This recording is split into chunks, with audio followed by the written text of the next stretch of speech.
I'm Phil Olley, and the story that I'd like to share is, if you picture the scene, it's the 18th of March 1999.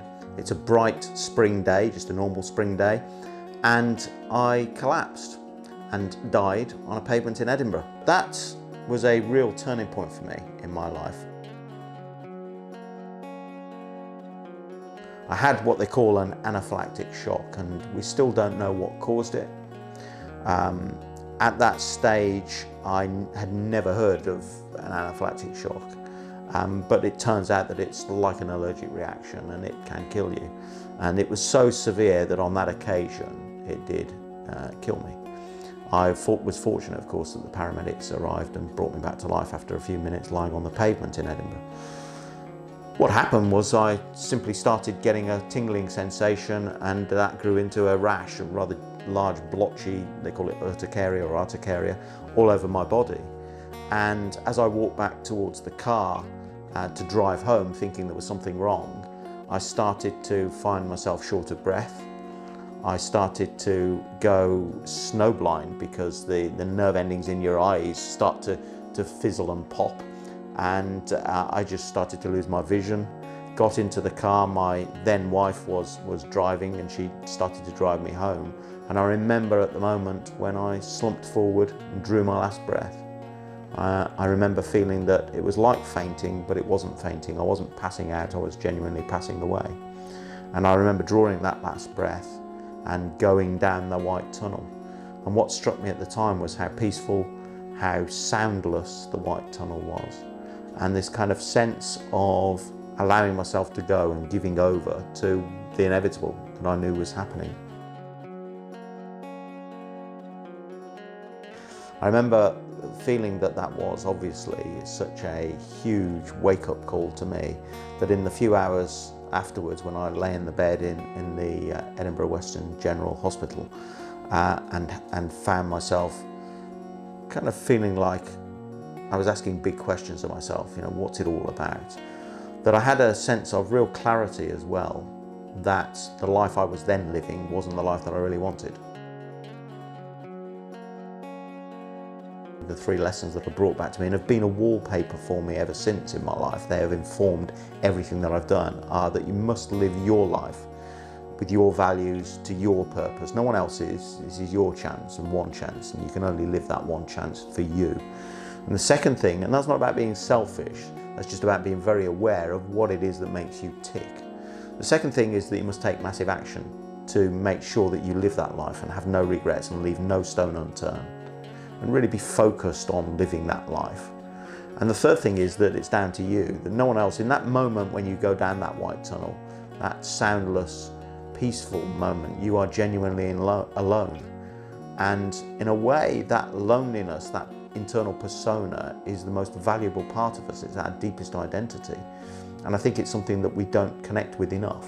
And that's really my big message, and that was my big story in a way. That's what informs everything that I do. So when I'm working with companies, when I'm working with individuals, whatever I'm doing in life, in my business life, but also in my home life, my family life, my relationships, I find that those three lessons of living your life to your purpose with your values, of having no regrets and taking focused action, and thirdly, of being personally, fully, totally responsible for everything you are, have and become. I think that's stood me in good stead ever since. We still don't know what caused the anaphylactic shock. I still carry my EpiPen every day with me. It's actually a very useful reminder. This is what you would use if it happened again and I had the shock. It's simply you jab it into your thigh and it gives you enough adrenaline to keep you alive until the paramedics arrive. But I find it a useful reminder, of that moment and how precious life is and how precious our existence is. I also use that moment as the catalyst to write the books that I've written. The first one, Counting Chickens, I wrote pretty well immediately after that experience, although it took 4 years for it to get finally published. But that's all about, you know, don't count your chickens is the message that we often hear. But actually I discovered that very successful people do count their chickens. They have this insatiable desire and belief that they are going to achieve their big goal. And that is about counting your chickens. And then subsequently, when I wrote Result more recently, the second book, which got published by Pearson's a couple of years ago, that very much talks about that experience of being dead on the pavement in Edinburgh and what that means in terms of the way you view the results you get in your life, whether that be business results, career results, personal results, financial results, whatever it is.